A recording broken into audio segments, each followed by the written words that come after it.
너희 하나님 여호와는 신 가운데 신이시며 주 가운데 주시요 크고 능하시며 두려우신 하나님이시라. 사람을 외모로 보지 아니하시며 뇌물을 받지 아니하시고 고아와 과부를 위하여 정의를 행하시며 나그네를 사랑하여 그에게 떡과 옷을 주시나니 너희는 나그네를 사랑하라. 전에 너희도 애굽 땅에서 나그네 되었음이니라. 내 하나님 여호와를 경외하여 그를 섬기며 그에게 의지하고 그의 이름으로 맹세하라.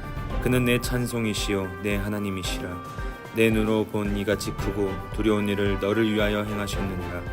애굽에 내려간 내 조상들이 겨우 70인이었으나 이제는 내 하나님 여호와께서 너를 하늘의 별같이 많게 하셨느니라.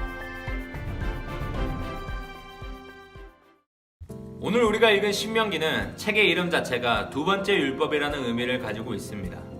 애굽 출신의 출애굽 1세대들은 하나님의 인도하심으로 말미암아 위기의 순간 때마다 하나님의 공급하심을 경험하며 놀라운 기적들을 경험하게 됩니다.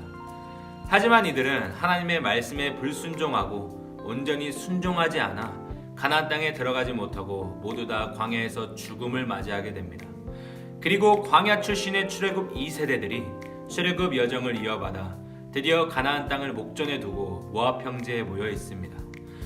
모세가 이들 앞에서 하나님께서 이스라엘 백성들을 어떻게 이끌어내셨고 어떻게 건너게 하셨으며 어떻게 광야를 지나게 했는지에 대해 설교하고 있는 것이 바로 오늘 신명기의 이야기입니다.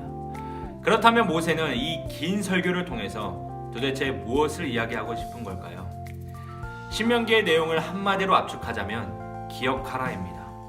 너희들이 믿고 있는 하나님이 어떠한 하나님인지, 그 하나님이 너희를 어떻게 여기까지 인도하셨는지, 그 과정 가운데 하나님이 어떤 역사를 행하셨는지 기억하라는 것입니다. 그렇기 때문에 신명기를 묵상할 때 기억하라는 의미의 렌즈를 이용한다면 더욱 현장감 있이 다가오게 됩니다. 오늘 본문 17절 하반절을 보게 되면 사람을 외모로 보지 아니하시며 뇌물을 받지 아니하신다라고 말씀이 있습니다. 여기서 외모로 보지 아니한다의 표현의 해석은 얼굴을 취하다라는 뜻입니다. 그러니까 하나님께서 사람을 취하는 기준은 얼굴에 나타나 있는 것이 아니라는 것이지요. 여기에서 얼굴이라고 하는 것은 단순히 우리의 얼굴 생김새만을 이야기하는 것이 아닙니다. 우리 사람들은 겉모습을 보고 그 사람의 됨됨이를 판단하며 그 외형적인 것이 사람의 모든 것을 평가하는 기준이 되곤 합니다. 그리고 세상의 기준이 그러하기 때문에 이 세상에서 살아가는 우리들은 그러한 기준에 부합하기 위해 발버둥을 치며 살아가고 있죠. 하지만 현실은 세상의 기준에 맞추기 위해서 경쟁을 해도 밀려날 수밖에 없는 것이 현실입니다. 하지만 오늘 여기에 복된 소식이 있습니다. 바로 하나님께서는 사람이 보는 것과 같지 아니하다는 것이죠. 우리가 믿는 하나님은 외모로 사람을 취하지 않으시고 그 중심을 보시는 하나님이신 줄 믿습니다. 우리가 잘 알고 있는 것처럼 사무엘상 16장 17절에서 사무엘이 기름 부을 자를 찾는 과정 중에 하나님께서 사람을 보시는 기준은 명확하게 나와 있습니다. 이처럼 하나님께서는 우리의 있는 모습 그대로 하나님을 향한 그 중심의 마음이 어떠한지를 보시는 분이십니다. 그런데 여기에는 아주 중요한 의미가 담겨져 있으며 우리에게 도전과 경각심을 주고 있습니다. 우리는 마음은 그러하지 않지만 표현되는 것들을 눈속임으로 잘 포장하여 남들에게 인정받고 그런 척하며 살아갈 수 있습니다. 즉 사람의 눈을 속일 수 있다는 것이지요. 그러나 하나님께서 보시는 것은 사람과 다르며 그 마음의 중심, 그 진실함을 모두 다 알고 계십니다.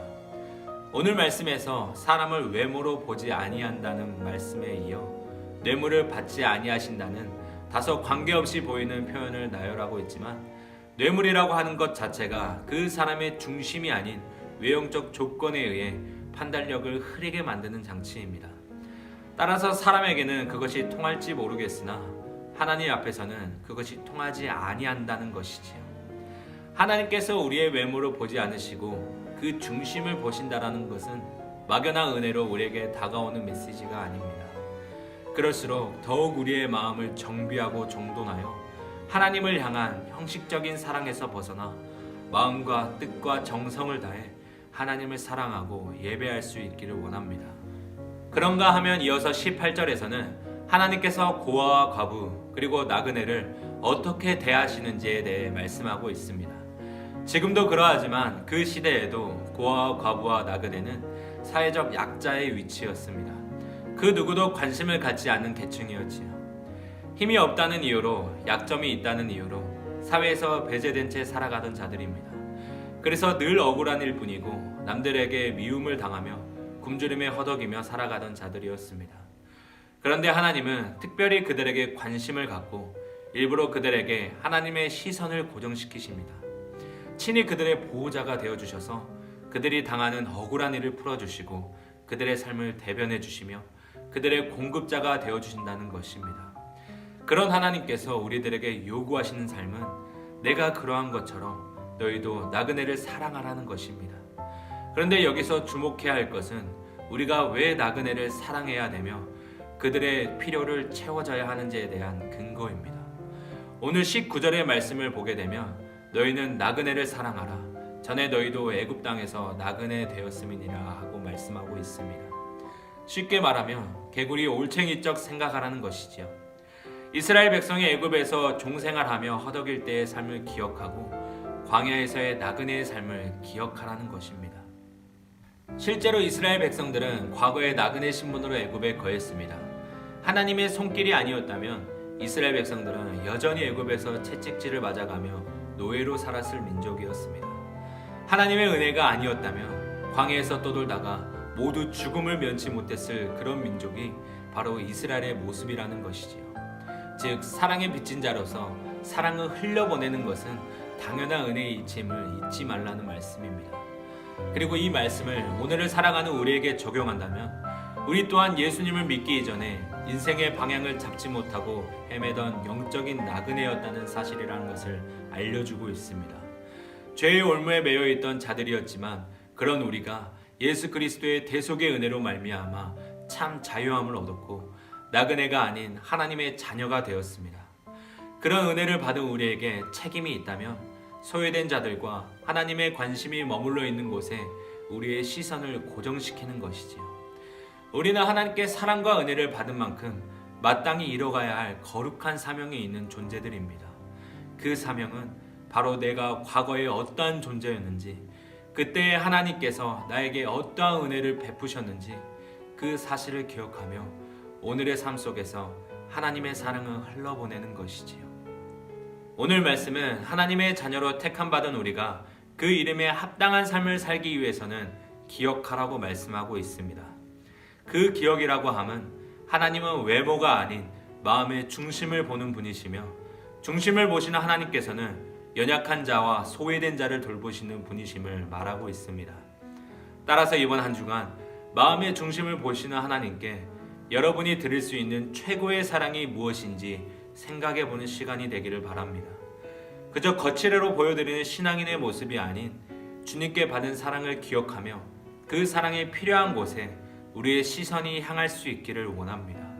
그리하여 우리를 택하신 하나님과 그 뜻을 기억하여 그리스도의 참된 사랑을 흘려보낼 수 있는 은혜의 삶이 오늘 저와 여러분의 삶 가운데 있기를 간절히 소망합니다.